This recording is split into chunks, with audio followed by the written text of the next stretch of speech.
Balik lagi bareng gua Arya, seperti biasa host cadangan kalian semua ya, yang menemani setiap episode podcast Cinecrip. Kali ini gua kedatangan sama sutradara yang biasa disebut orang-orang ini dokter horor Indonesia. Gawat. Siapa lagi kalau bukan Kimo? Waduh, halo. gawat. Itu Gelar orang-orang itu dokter yang tuh. bilang itu. Itu orang-orang yang bilang loh. Kayak mulai dari kalian. Oh iya, gimana sih? mulai dari kita ya. Sengaja kita menyebarin. Halo Bang Kimo, apa Siap, kabar? halo. Baik. Baik. Alhamdulillah baik. Alhamdulillah ya, akhirnya bertemu lagi di settingan yang lebih proper. Yoi. Terakhir kita Mantap. ketemu udah lama ya, Udah kayaknya lama. 4 tahunan yang lalu kali ya. Masa-masa Ivana kayaknya waktu Oh itu iya, ya. masa-masa Ivana, bener. Sekarang Betul. udah mau ada yang keduanya. Oh iya. Lama juga ya. juga ya. Untuk keduanya ya. Karena udah mau ada yang keduanya, gila. Dan ya ini kebenaran aja nih, Bang Kimo datang ke sini buat ngobrol-ngobrol film-film terbarunya ya. Asik, Yes. gila. Yang Yoi. bakal tayang bentar lagi. Tapi ini sebenarnya gue mau ini aja sih, mau mencurahkan aja sih kalau sebenarnya Bang Kimo ini berperan besar dalam bangkitnya Cinecrip. Asik. Wih, really? Lebay nggak gua? Lebay nggak gua? Gawat deh. Ngeri. Karena kalau Bang Kimo nggak tahu, video pertama yang di review Cinecrip gitu ya, di-upload di channel YouTube Cinecrip itu adalah filmnya Bang Kimo sama Bang Timo, Headshot. Oh, Headshot. Oh, mantap itu. Itu 9 tahun lalu loh. Oh ya? Which is bulan ini Desember. Ya Yang kan? bener loh. Iya. 9 tahun men. 9 tahun. Anjir. Lama juga ya. Iya.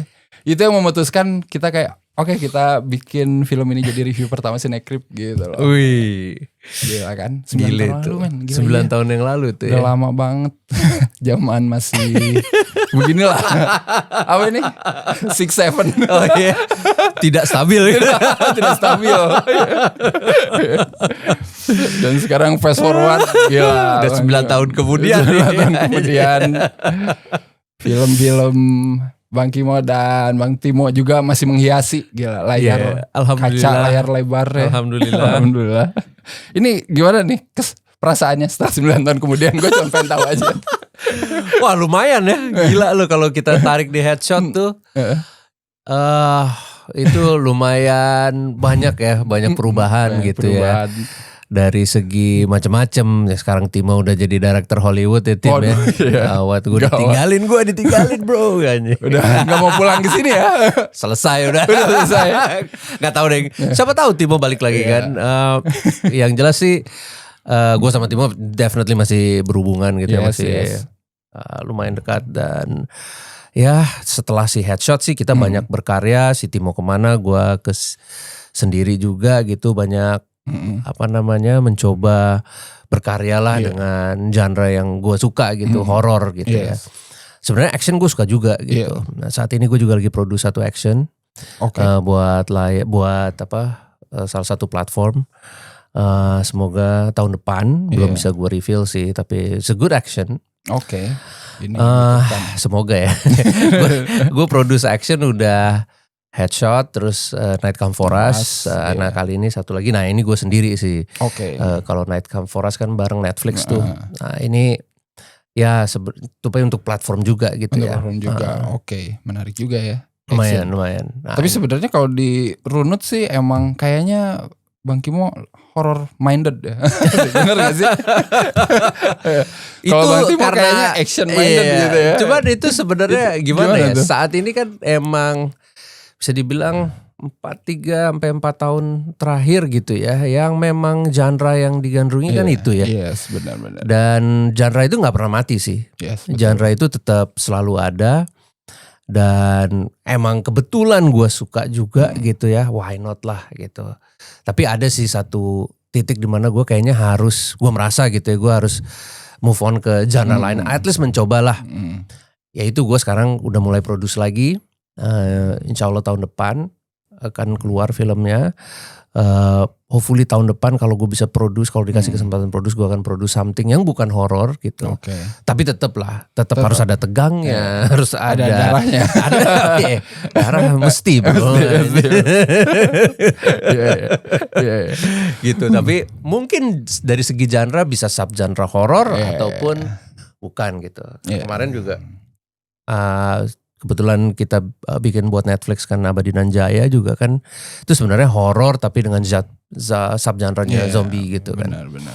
Itu seneng banget sih, maksudnya kayak keluar dari yang supranatural yang bukan kayak biasanya kita masuk ke something else gitu.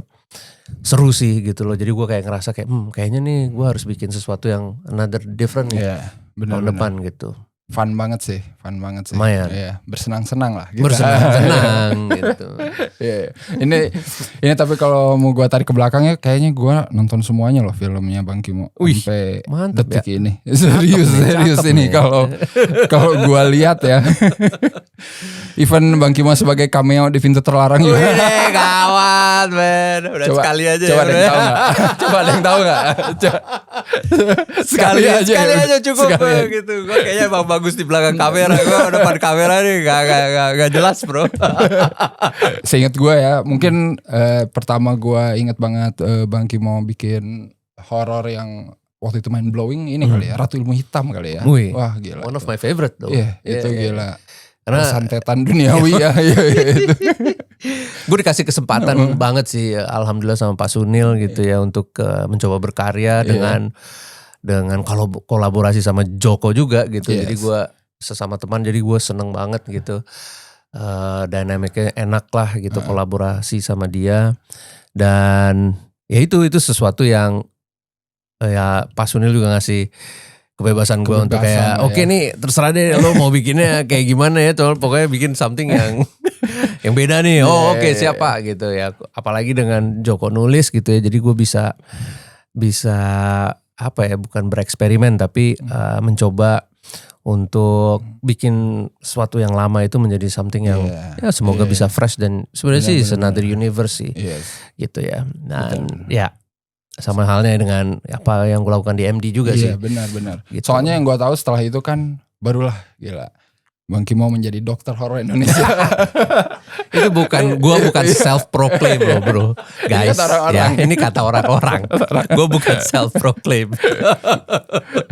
Ketika masuk ke gerbang Ivana ya, benar nggak sih pertama kali ngerjain itu franchise Danur kan? Franchise kita Danur. bilang ya, franchise Danur dan ada.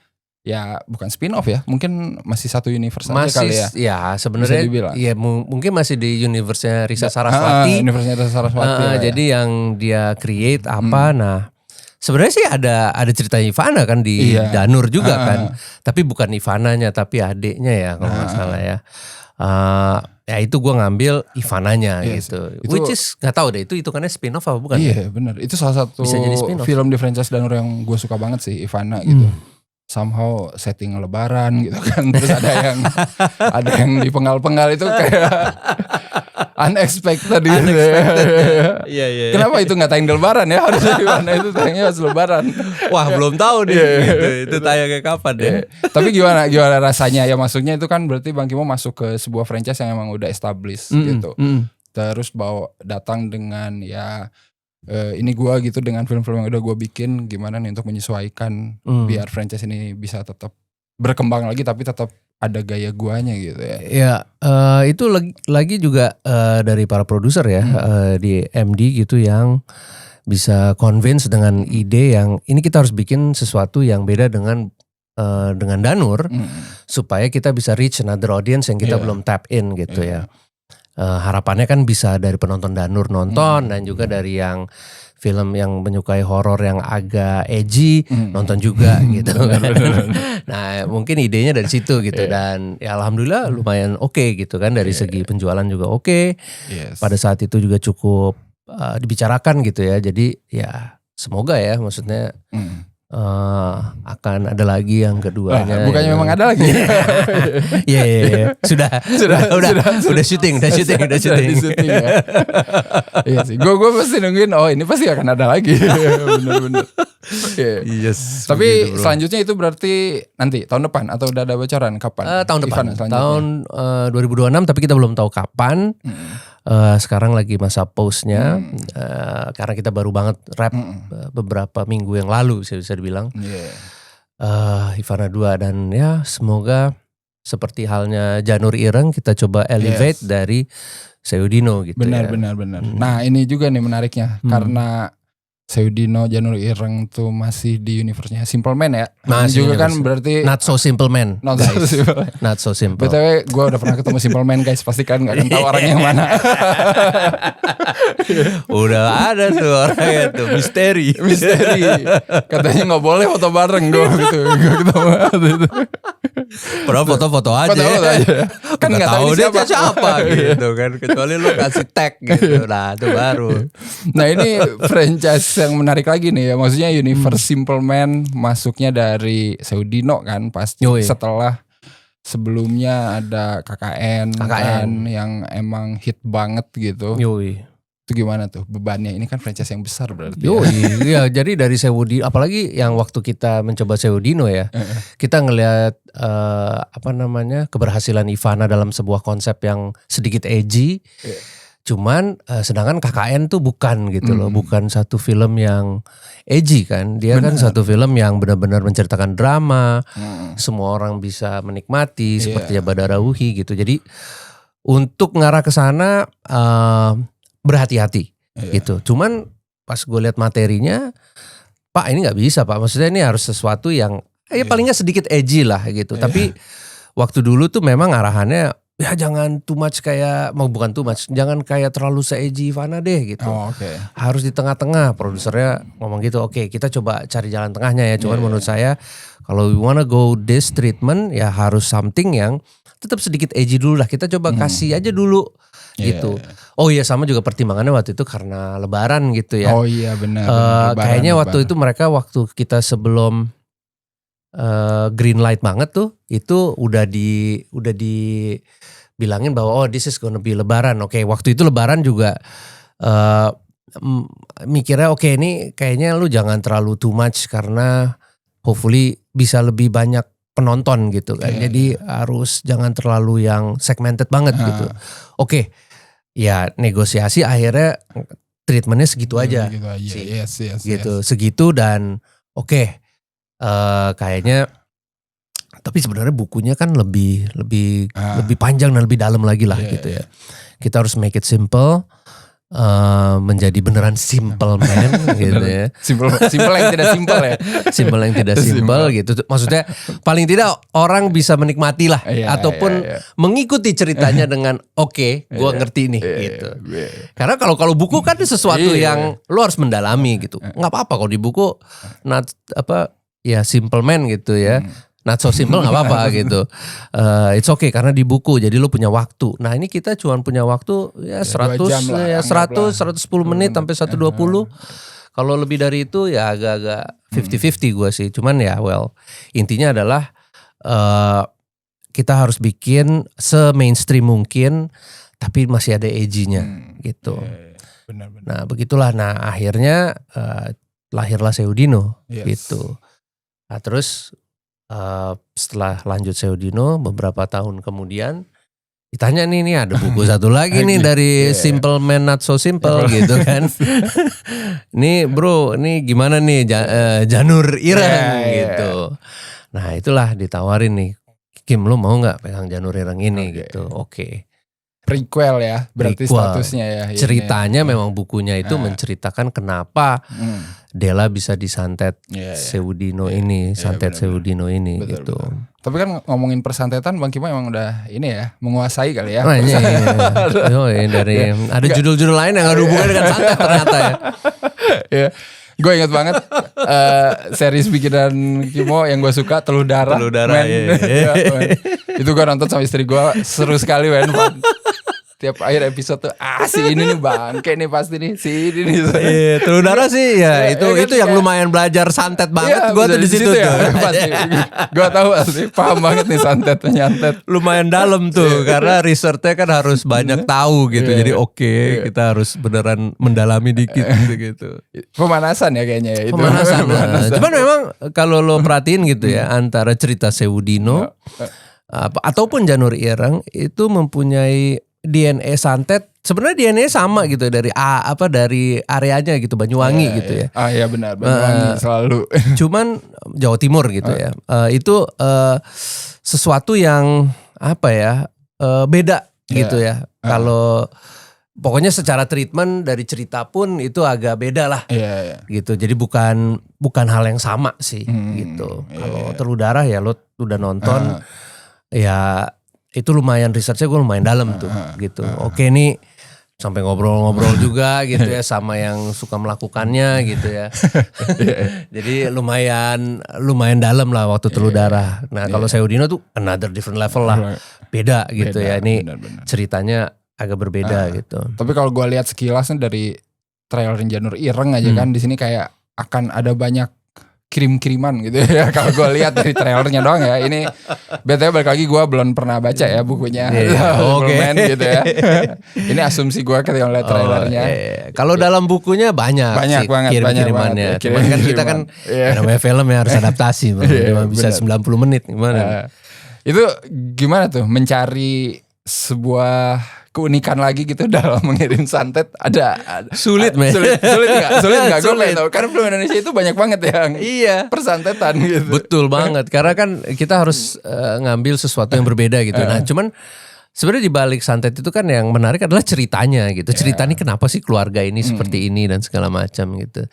Nah mungkin sedikit di Janur Ireng menyentuh hal tersebut lah gitu ya. Jadi it's not about just santet-santet aja tapi ada keluarganya yang agak-agak aneh ini gitu ya. Yang karena ya memang ceritanya dalam buku itu seperti itu gitu ya. Persaingan keluarga ya kalau nggak salah. Persaingan keluarga dari Terah Pitu itu. Jadi kayak memang Terah Pitu ini tuh kayak keluarga di Jawa yang ceritanya menguasai titik-titik Jawa lah gitu. Ini baru diceritakan dua keluarga. Yang pertama kan kalau di Seudino kita menceritakan keluarga Atmojo. Yang di Janur Ireng kita menceritakan keluarga Kuncoro gitu.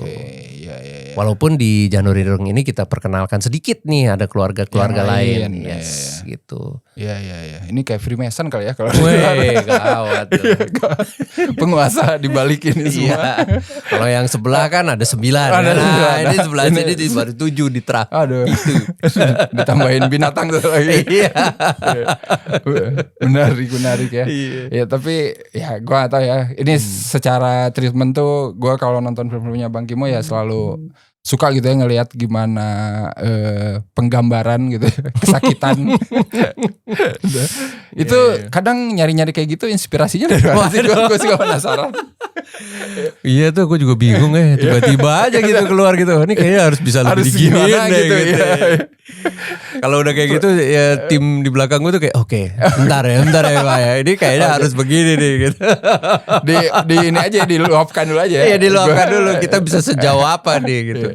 Ini kan bioskop juga ya bro ya. Jadi kita juga nggak bisa push banget gitu kan. Pengennya sih push banget cuman namanya bioskop pasti ada rating kan. Nah ini ratingnya berapa? Sorry gue 17. Oh 17 tapi masih bisa lah ya 17. Masih bisa lah. Maksudnya masih bisa lebih gila lah ya dikit. Oh iya 17 ya lumayan lah. Jadi orang pasti merasakan ketakutan yang quite maksimal. Kalau misalnya gak suka nonton film horor gitu ya. Lumayan sih. Ini ngomongin Janur Ireng, Seudino. Apa secara gak langsung ini universe Simple Man nanti Bang Kim handle semua gitu. Oh, wah, atau belum pindah tahu gitu. Sih. Danur gimana nih Danur? Danur kan ada Ivana. Nah itu ada universe itu. Megang dua-duanya nih gue. Cuman gue mungkin ya kalau yang universe Danur dan Ivana itu kan gue ngambil sesuatu yang ini aja yang bisa gue push, yang bisa di-edgy-in gitu. Iya. Tadi sih Ivana sih sebenarnya nggak edgy sih Pak. Iya. Gitu aja ya. Cuman ya kita paksakan untuk edgy. Alhamdulillah loh tapi dipaksakan untuk edgy. Ya palingnya kan seru ya gitu. Maksudnya orang-orang yang menyukai genre yang agak edgy gitu bisa nonton film Ivana gitu betul, kan. Ada di Danurnya gitu. Ya tapi intinya itu masih bisa berkembang ya. Dua franchise itu masih. Semoga ya kita lihat nih ya Janur Ireng hopefully will be successful. Karena bukunya kan masih banyak ya, masih banyak. Kalau untuk orang-orang yang belum nonton Seudino gimana? Bisa nggak langsung? Harusnya sih bisa ya. Karena ini prequel Janur ya. Ireng.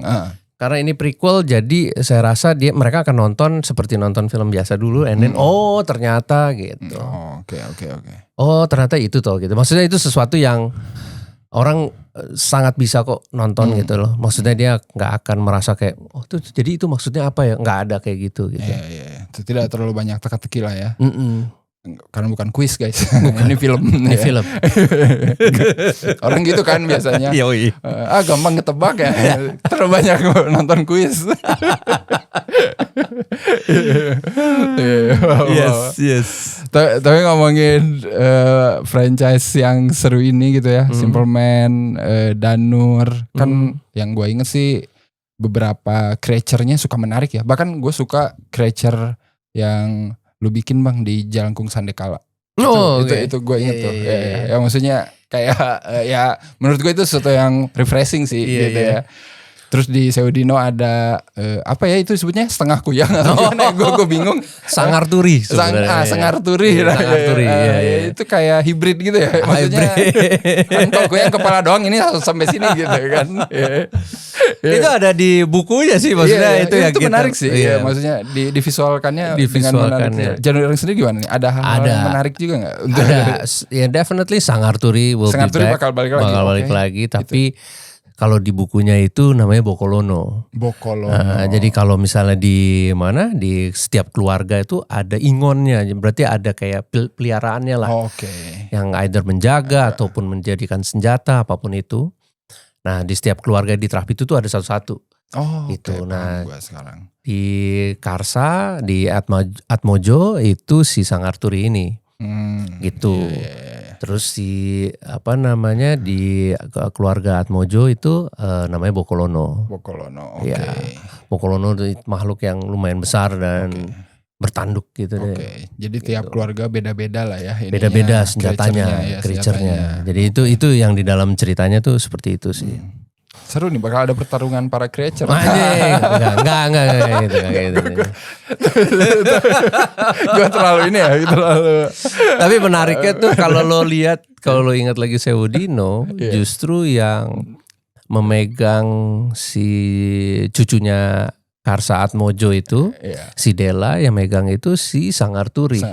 Padahal Sangar Turi itu adalah ingonnya dia. Iya, benar. Gitu. Jadi ada satu proses di mana si Sangar Turi itu double agent. Double agent bro. Ini gue lagi double agent gitu. Gawat ini persaingan para creature juga. Tapi gue selalu mikir ya, horor Indonesia itu emang creature-nya kan banyak ya. Maksud gue dibawa ke arah film-film monster tuh sebenarnya bisa kan ya. Maksud gue kayak kalau di luar ada kayak ibaratnya Frankenstein kayak gitu-gitu. Indonesia juga punya potensi ya karena creature-nya banyak banget tinggal kita memvisualisasikannya bisa sesuai standar apa tidak. Gitu. Yang sulit sih itu sih. Sekarang itu kan ya namanya macam-macam ya. Pasti kan karena keterbatasan budget dan segala macam ataupun memanage budgetnya agak sulit gitu ya. Jadi pembuatan creature itu nggak bisa terlalu maksimal gitu. Iya benar. Padahal kalau mau memaksimalin as a creature feature gitu ya mungkin bisa jadi keren juga. Tapi harus butuh sesuatu yang gimana gitu ya. Iya, gue merasa kayak kita harusnya shifting gitu ya. Maksudnya pocong oke lah gitu ya. Udah terlalu common gitu. Harus mulai diperkenalkan gitu. Yang lain juga kan. Yang lain juga gitu. Makanya waktu Sangar Turi ada itu gue cukup terkejut gitu. Wah ini kuyang bukan tapi ada ini ya menarik juga gitu maksud gue. Jadi kayak apa pokoknya ada creature lah ada creature gitu. Itu menurut gue bagian terbaiknya dan gue emang craving sih. Sayang banget Seudino cuma di terakhir doang kan ya yang larinya. Jadi gue kayak emang nungguin sih gitu kayak mana lagi nih gitu. Ini kalau ngomongin ya ini kalau gue lihat horor secara general gitu ya. Ini gue yakin adaptasi pasti masih akan berlanjut ya, tren adaptasi dan lain-lain karena emang materi kita kan memang banyak juga ya untuk bisa diangkat jadi film gitu. Tapi kalau Bang Kimo sendiri ngelihatnya gimana nih? Kans film-film adaptasi untuk thriving gitu di lautan horor yang banyak juga gitu di Indonesia. Harus filmmaker yang lain harus berani untuk push the boundaries gitu ya. Nge-push aja idenya dan buat struktur cerita yang baik gitu ya, menurut saya sih akan tetap menarik gitu dan harus bisa berani gitu ya. Nggak necessary different gitu, nggak necessary harus beda dari yang lain gitu ya. Bikin ceritanya dulu deh bisa dinikmatin apa enggak, itu kalau menurut gue tuh penting sih. Karena terkadang kita udah punya ide yang liar dan ide yang wah ini kayaknya keren nih gitu. Tapi orang nggak bisa terlarut dalam ceritanya yang harusnya simple gitu, akan agak sulit. Makanya penting banget tuh kalau gua contohin di mana Teluh Darah gitu, sebenarnya ceritanya simple aja gitu. Nggak ada yang aneh-aneh guys. Maksudnya ceritanya ya anehnya ya santetnya obviously gitu dan yang lain-lain. Tapi secara penceritaan kan standar aja gitu kan, betul, 3 act structure aja gitu bisa dibilang gitu ya. Nggak perlu yang wah nih tiba-tiba harus wah ini wah gitu. Nggak perlu kayak gitu juga sih kalau menurut saya sih. Cuman memang kalau bisa memanage budget dari filmnya itu dengan baik, mungkin bisa dipush lagi kayak creature-nya bisa jadi lebih baik dan bisa lebih seram mungkin gitu, sehingga kita bisa memperkenalkan banget nih again gitu ya. Ya kalau misalnya pocong ya kuntilanak ya gitu, cuman lu mau modif kayak gimana lagi nih men. Gue kayak gue juga kayak anjrit kalau ada pocong gimana ya gitu. Jadi ya agak sulit juga ya gitu. Walaupun orang Indonesia gitu ya particularly terlalu dekat dan lumayan takut gitu ya terhadap pocong gitu. Cuman kalau disuruh bikin film pocong gimana caranya supaya bisa lebih serem lagi gitu ya. Dulu udah bikin loh Bang Imo pocong dengan parang. Di Dread Out bro. Karena ada di game ada di gamenya. Kita harus cari lagi emang yang lain. Harus cari lagi dong gitu kan. Gimana nih ya caranya bikin pocong itu lebih menarik. Banyak yang nanya gitu ya, karena adaptasi kan pasti ada perubahan gitu sama source material. Dan kadang kita tuh ngelihat penonton itu bukan cuman penonton film aja gitu kan. Mungkin ada yang emang pembaca setia dari source material tersebut gitu dan lain-lain. Dan biasanya nih ya suka banyak lah yang pasti berdebat gitu. Gila sampai begini nih kan lihat. Berdebat karena ya ini kurang sama source materialnya atau apa. Yang menurut gua sih itu sebenarnya sah-sah aja ya, karena namanya adaptasi bisa beda. Tapi kalau buat Bang Kimo sendiri gitu ketika mengadaptasi cerita, seberapa faithfulnya gitu? Apakah harus atau gua bisa lah gitu segini? Faithfulnya harus ada lah ya. DNA-nya tuh harus bener menurut gua ya. Jadi jangan sampai terlalu jauh sehingga orang kayak kita nggak dapat penontonnya, cuman kita nggak dapat juga pembacanya gitu ya. Itu jangan sampai. Nah ini yang challenge-nya adalah untuk bisa menyenangkan dua-duanya gitu. Cuman memang pastinya harus ada yang mengalah gitu ya. Ya contoh yang paling simpel aja deh Harry Potter gitu ya. Itu kan atau Lord of the Ring gitu. Itu pasti diambil DNA-nya, tapi untuk dibilang ini beda nih. Ya namanya adaptasi gitu kan ya. Itu harus bisa diadaptasikan gitu. Jadi tidak semua harus sama persis dengan whatever it is source materialnya, apakah itu thread atau ataupun buku gitu ya. Itu harus ada proses namanya juga adaptasi. Again, kita menceritakan buku yang lo baca aja pasti lebih dari 2 jam kalau sekali baca gitu kan. Terus lo mau bikin satu film yang durasinya 90 menit kan, artinya dalam logikanya kita harus bikin sesuatu yang bisa diadaptasikan untuk menjadi logik ceritanya dalam 90 menit itu gitu kan.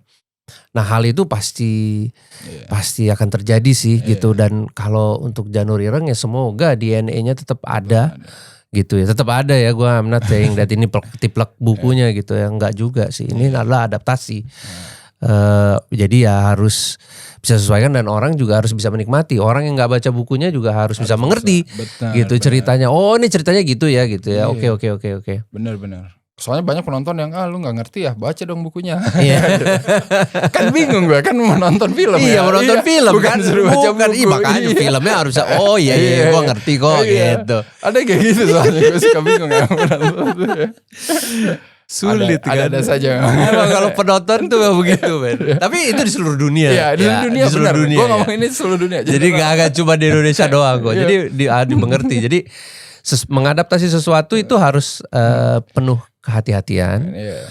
Kita mencoba untuk nge-serve si pembaca buku dan juga serve si penonton awam gitu. Itu dua-duanya sih. Dan penonton sekarang karena ini sequel, atau prequel gitu ya, udah ada penontonnya dari film sebelumnya. Nah betul. Nah itu pun harus kita serve juga nih. Oh ini yang penonton Seudino kan mungkin nggak pernah baca bukunya Seudino kebanyakan juga gitu kan. Benar. Nah mereka akhirnya yang mengetahui si Seudino ini kita nggak boleh agak nyebrang, nih apa sih ini sesuatu baru banget gitu. Kecuali memang kalian membuat package yang baru gitu. Iya. Kayak film gue yang Sandekala, yang Jalangkung, itu memang dari produsernya juga bilang we have to make something new gitu loh. Oke, berarti kita repackage lagi gitu. Oke, jadi kayak soft reboot or something. Iya, kayak reboot gitu ya. sama ya kalau misalnya Ratu Ilmu Hitam juga kan dulu filmnya ya tahun 80-an ada, tapi kita harus reboot lagi with the new package gitu, beda lagi.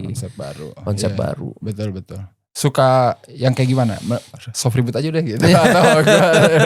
Tergantung source material ya Pak. Kalau ternyata source material bisa kita bikin this is completely new ya kenapa tidak bisa. Apakah harus atau tidak gitu ya. Benar. Itu menjadi sesuatu yang harus dianalisa baik-baik lah. Kalau kita mau bikin film gitu nggak bisa ngasal-ngasalan sih. Ini kayaknya keren gitu. Ya kayaknya cuman. Kayaknya doang ya. Oke.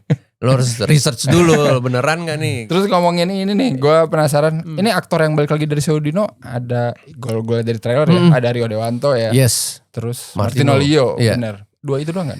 Itu doang. Iya. Sama Mbah Karsa, Karina Swandi. Oh iya, Karina Swandi benar. Versi masih sehat ya? Masih mudahan sedikit dan sehat. Betul. Betul. Kalau di Seudino enggak sehat. Iya, Seudino enggak sehat ya. Benar dan muda dan lebih sehat gitu ya. Oke, jadi ada 3 dan ada banyak cast baru lagi ya. Kayak gue lihat ada Tora. Ada Tora. Ini kayaknya horor pertama Tora deh. Horor serius. Iya, bukan horor komedi ya. Horor serius. Dia memerankan tokoh yang cukup serius gitu ya dan cukup kejam gitu ya. Namanya Arjo Kuncoro. Gue suka banget dari dulu gue pengen banget kerja sama Tora, cuman ya ragu dia mau nggak ya main film horor gitu. Ternyata orangnya mau banget gitu dan semangat gitu. Belum ada yang nawarin berarti ya dari waktu itu. Orangnya emang kocak banget sih gitu, agak sulit emang kalau untuk bikin dia serius gitu karena orangnya aslinya emang seru banget dan lucu banget. Jadi ya agak ada challenge-nya gitu. Yes, benar. Tapi waktu dia memerankan ini, wow gitu, dari castingnya aja kita udah tahu gitu. Oke, lo bisa sih. Gitu definitely karena range actingnya seorang Tora Sudiro tuh memang baik sekali gitu dan luas. Dan kalau nggak salah ini ada almarhum Kang Epi ya. Iya, Kang Epi. Ini film terakhirnya atau enggak, kayaknya sebelum Korin. Sebelum Korin. Habis itu kayaknya dia main Korin. Kalau nggak salah ya, saya nggak begitu ragu. Karena cuman istrinya si Karina ada di situ. Memang di Sewu Dimno juga ada dia. Oh iya. Dia ikutan masuk juga di sini. Gitu. Tadi memang ada dalam karakternya dia tuh ada ceritanya sendiri. Jadi memang di Trah itu yang kita gambarkan di Janur Ireng ya semoga insya Allah gitu ya itulah yang akan memerani terus nanti. Karena dari situ ada buku-bukunya tuh mereka tuh. Berarti kita bakal lihat lagi Martino Lio dikejar-kejar setan ya. Tergantung bukunya tuh Pak. Kalau bukunya yang setelah Sewu Dino udah gak ada dia. Udah gak ada dia, iya benar. Sorry Lio bro. Harus sebelumnya. Kayaknya lo selesai di sini bro. Harusnya Martino Lio nih kita podcastnya. Gue selalu penasaran sama dia. Hebat banget Lio. It's a very great actor lagi. Gila sih dia juga di INJ juga kan. Something yang gue seneng banget gitu ya. Kocak sih dia di sana. Cuman ya kalau abis ini tergantung ceritanya atau spin off-nya gitu ya. Ya kalau tergantung dari cerita dan bukunya di buku berikut udah nggak ada. Sorry bro. Menghadapi ensemble cast kayak gini gimana sih? Seru nggak sih? Maksud gue dari project-project sebelumnya apakah ini ensemble cast yang paling dynamic gitu? Lumayan seru sih. Maksudnya mereka itu kan aktor yang menikmati pekerjaannya bro. Jadi benar. Lumayan gimana ya kalau orang semangat terhadap projectnya itu juga gue seneng banget gitu ya. Jadi mereka aktif bertanya, aktif mendalami, eksperimen dan mereka serius gitu dalam projectnya gitu.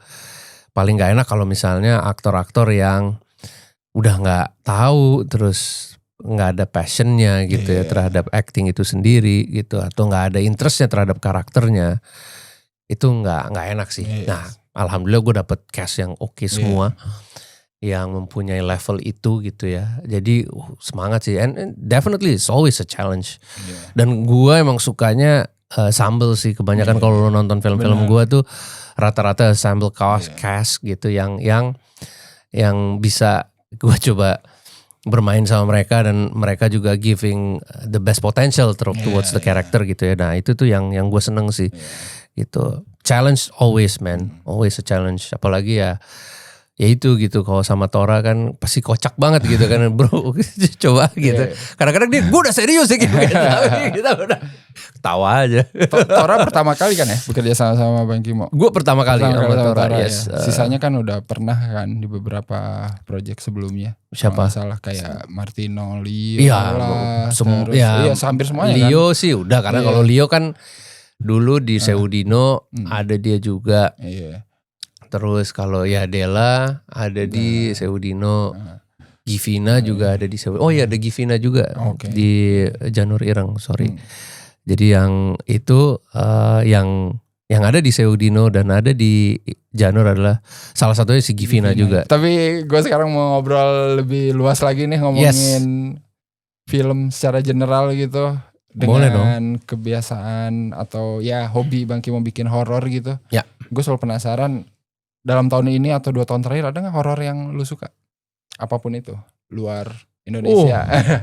Jangan terlalu jauh ya, 2 tahun terakhir lah. 2 tahun terakhir, gawat horor. Yang kemarin-kemarin yang fresh tuh kan ada Bring Her Back, ada Weapons gitu kan. Terus sebelum Bring Her Back ada apa? Sinners gue suka banget. Sinners suka, cuman Sinners agak mainstream ya. Which is ya baik banget tuh for I think one of the top 5 juga ya, dia biggest that year kalau nggak salah ya. Nggak, sebelum Bring Her Back apa satu lagi bro, the same director, Talk to Me, yes. Talk to Me itu gue suka. Asia apa ya, Asia yang menonjol, Korean one apa namanya, gue lupa judulnya. Anjing Korea, Exuma.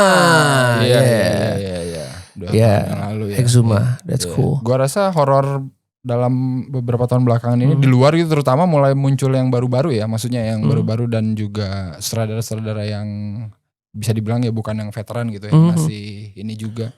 Maksudnya ya bagus sih ya, banyak yang bikin horor-horor yang beda gitu. Mereka juga ngulik juga, karena kan genre tersebut harus selalu ada yang freshnya gitu kan. Bener. Jadi hal tersebut yang challenge banget buat pecinta film horor in terms of ya sekarang aja kayak contohnya gue gitu ya, untuk nyari film horor gitu kita kayak ini kayak nggak seru nih. Kalau gue ngetes film horor itu oke apa enggak, itu gue nonton sebelum gue mau tidur men. Oke, benar. Kalau kecuali emang ini gue cuma bisa nonton di bioskop gitu. Yang kelewat gitu gue nonton ngetesnya sebelum gue tidur. Kalau gue nggak tidur, berarti ini bagus men. Bener. Setuju. Itu coba deh bro. Itu yang sering gue omongin kalau habis nonton film. Lo nonton deh sebelum tidur. Ya cuman emang ya gitu sih. Kan kalau orang tidur kan kadang-kadang deg-degan gitu ya. Kalau gue enggak. Kalau gue harus tonton sesuatu yang kayak ini. Bisa gak nih? Gak bikin gue tidur gitu. Gue selalu bilang gitu ke kalian guys, kalau orang udah bikin tidur itu udah Nah itu cakep tuh. Gue ada satu nih. Aduh gue lupa lagi yang point of view dari Ghost-nya tuh. It's a very light horror. Presence. Itu bagus tuh. David Soderbergh ya. Iya, Soderbergh. Dia menurut gue itu very light gitu ya. Bener. Cuman gue gak tahu, kayaknya secara box office biasa-biasa aja sih. Tapi personally gue kind of like it gitu. Sedih sih ya. Kalau tahu endingnya. Kalau yang ekstrim gak tahu ya apa ya akhir-akhiran ini ya. Gak ada sesuatu yang membuat gue kayak oke, dan gue pengen nonton gitu. Weapons juga kan santet ya sebenarnya. Iya, Ternyata bisa santet. dibilang, ya, Keren iya. banget bro, santetnya bro. Gimana dong ya? Yoi. Kebanyakan lihat teror Indonesia kayaknya tuh. Yoi. Zack Cregger. Yoi, itu temennya DOP gue Patrick tuh Oh, katanya ya? iya direkturnya itu ya temen dulu dia. Waktu dia masih di New York sempat kenal katanya Patrick gitu sama dia. Wah bener. Mungkin nonton kali iya. tuh filmnya Patrick kali Patrick ngasih ya. tahu ya. Yoi, dia nonton filmnya Patrick ya. Oh iya gini aja. Bisa juga nih gue bikin American Style. Yoi. Itu sebenarnya santet tapi keren sih. Iya, itu sesuatu dia. yang beda Mungkin gitu. kita harus gitu ya. Maksudnya nggak apa-apa Iya. santet tapi keren gitu Iya, betul. ininya bungkusnya. Iya. Semoga ya harus ada sesuatu yang fresh lah. Itu adalah challenge kita sebagai filmmaker guys. Filmnya Oz Perkins juga bagus-bagus. Kayaknya tahun ini Long Legs kayak Long gitu. legs, Iya. yes, ya. Cuman ya itu again, apalagi kayak kan sulit ya kalau misalnya lo ngomongin Conjuring Iya. sama Long legs sama Iya, Weapon kan bener. itu sesuatu hal yang beda banget Beda nih. banget bener. Dan mainstream dan angka penontonnya juga beda gitu loh, kayak Conjuring pasti jauh lebih Gede, besar kan. iya. Gue nggak tahu Weapons itu termasuk di kategori yang menurut gue fresh banget sih.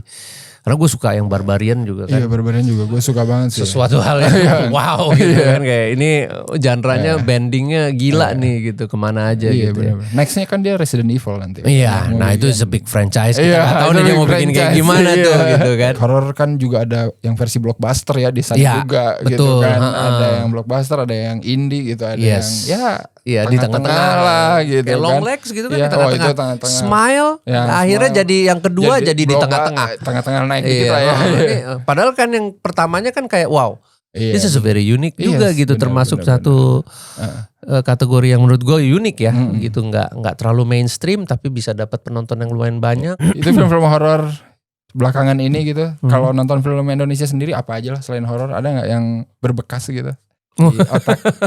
Aduh. Berbekas, aduh gawat Dalam nih bro. beberapa tahun terakhir nggak usah, tapi jangan terlalu jauh ya. Apa ini pas gua nonton waktu kuliah. Beberapa tahun terakhir. Kalau apa ya, kalau Sekarang ya, kan film Indonesia lagi tinggi-tingginya nih ya penonton kalau nggak salah kan. Gitu. Iya. Rekor agak lain. agak mantap. lain, mantap. Jumbo 10 Jumbo juta. gila-gila. Gila. Gila bro. Gila. Gila. Ini Itu sih. nunggu horor 9 juta. Lagi nih setelah KKN apa lagi gitu ya. Belum ada lagi nih. Belum ada lagi Belum sih. ada lagi ya. Nggak tahu ya kalau dari kemarin mungkin yang lumayan cukup itu loh ya Sore filmnya Yandi ya Iya, gitu kan. Sore Sore. kan kayak wow gitu ya, sesuatu yang dari segi penceritaan gitu ya, ngambil subjek yang sangat berbeda gitu ya. Agak unik karena gue pada saat nonton gue belum nonton seriesnya. Seriesnya sama. Jadi gue kayak oke, ternyata pas terakhir oke seriesnya kayak gimana ya gitu kan. Oke, pas lihat oke kayak gini gitu ya. Oke. Bagus gitu, itu sesuatu yang mereka challenge untuk Iya. something yang quite unique Iya. gitu ya. Dan secara komersil juga kan lumayan. Lumayan kan? itu Iya, juga lumayan surprising banget, sekali iya. gitu kan. Wow gitu, film seperti ini tapi bisa menembus box office yang begitu Iya. besar gitu ya.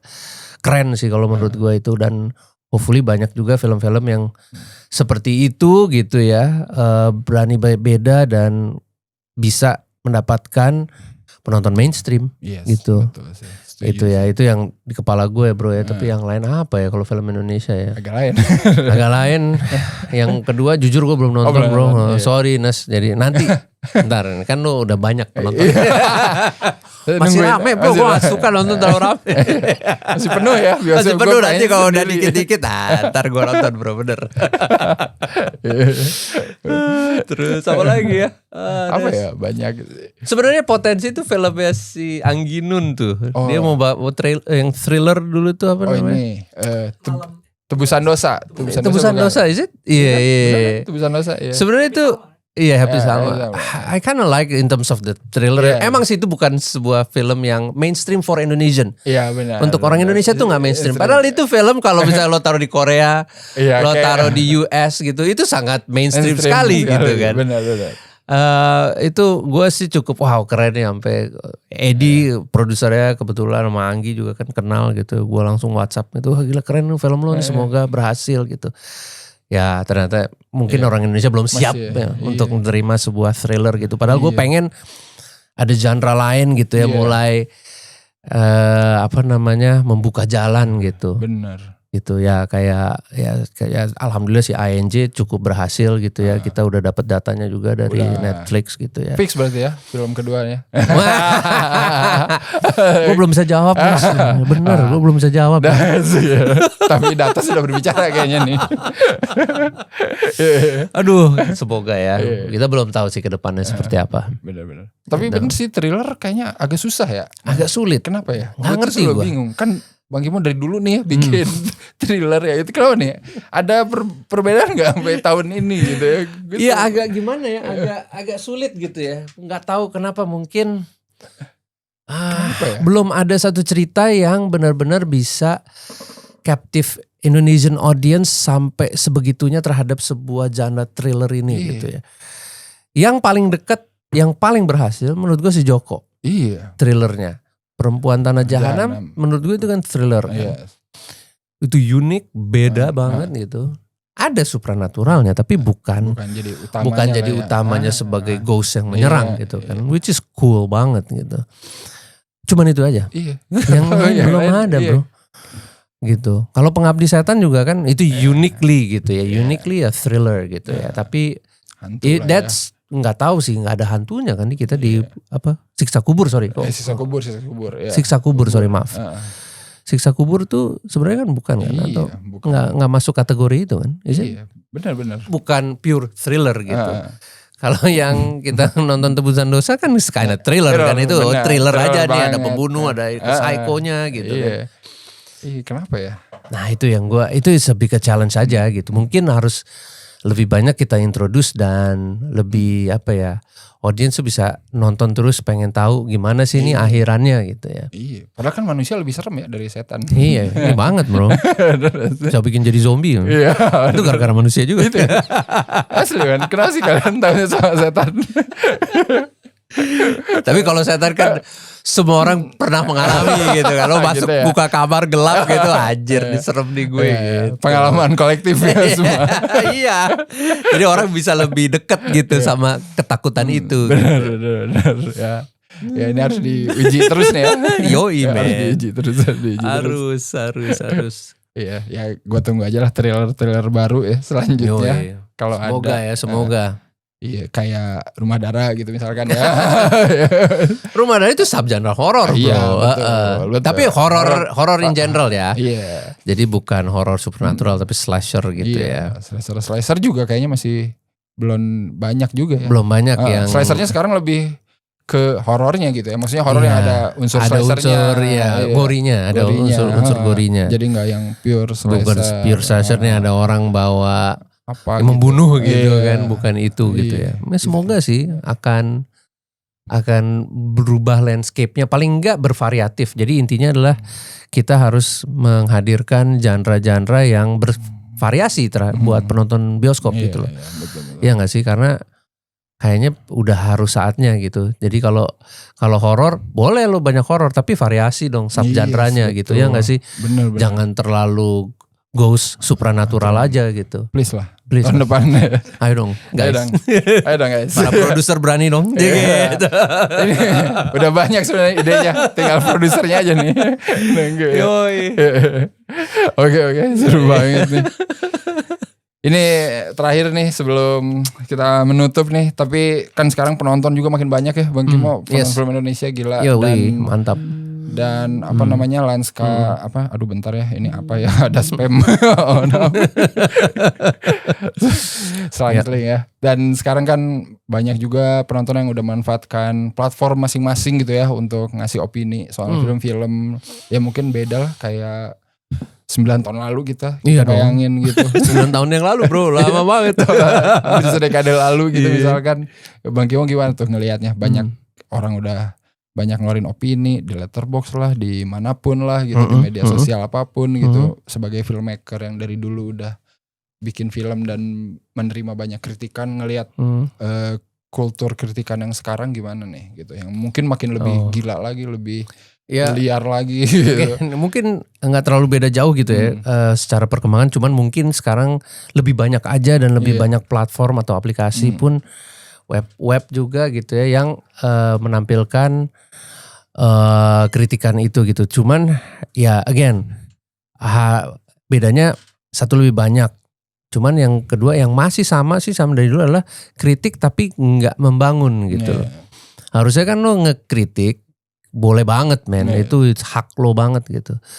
Tapi ya paling nggak lo kasih ide lo ngeritik itu emang bagusnya gimana sih gitu. What do you think gitu. Walaupun itu membangunnya kalau nanti diterima apa nggak terimanya kan ya itu urusan belakangan gitu. Tapi lo membangun dulu dong gitu kayak lo ngeritik iya tapi you have to have a solution for that gitu loh. Oke, yang lebih baik menurut lo gimana gitu. Bagus gitu. Nah, itu akan menjadi kita baca oke ini bisa jadi kita ambil atau ya udah oke, that's your point gitu. Apa-apa. Jadi feedback gitu. lah ya. Jadi feedback dan menurut gue sih bagus sih. Artinya orang lumayan peduli sama yang dia tonton gitu kan. Iya benar. Gue kesel nih, udah bayar tuh sih, udah gue kesel aja nih di sosmed gitu, boleh banget men, gitu, sok banget, boleh. Gitu Iya sih, benar. Dan harus bahkan ya nggak harus sih, cuman you can do it gitu. Yes. Ya, penonton kan udah makin pinter ya sekarang juga gitu. Men, udah pinter banget. Udah makin banyak gitu. Referensi. Kalau dulu kan kita dari mana ya referensi nonton. Sekarang lo nonton Netflix aja pasti banyak pilihannya, nonton video banyak pilihannya. Jadi kayak wow gitu. Jadi ada semua platform udah menyediakan tontonan yang lumayan banyak. Jadi pilihannya lo semakin banyak lagi. Sekarang tinggal lo mau menyempatkan waktu yang mana gitu, mana yang worth it. Yes. Gitu. Betul. Nonton Janur Ireng worth it sih. Asik langsung jualan. Oke, jangan lupa Janur Ireng tayang tanggal worth it men gitu. 24 ya, 24 Desember. 24 Desember. Silakan nonton. Ajak pasangan kalian. Mantap. Apa yang harus disiapkan? Apa selain makanan dan minuman. Iya, makanan dan minuman penting, Bro. Siapkan mental gitu. Udah bahaya nih. Jadi pokoknya ya berpeganganlah sama sebelah lo, asik. Kalau kecuali kalian nonton sendiri ya. Iya, jangan jomblo guys. Ajak temen bro, kalau nggak temen lo deh. Gak usah pasangan. Iya. Ini bisa dinikmati rame-rame lah. Rame-rame. Ya, karena abis itu pasti berdiskusi men. Pasti lo bertanya ataupun lo pasti akan didiskusikan. Kesukaan penonton Indonesia nih. Tuh orang tuh kenapa kayak gitu ya gitu. Nah itu. Iya betul. Itu kesukaan kalian kan Pak. Yoi, jadi ya harus. Oke. Yes. Thank you banget tuh Kimo.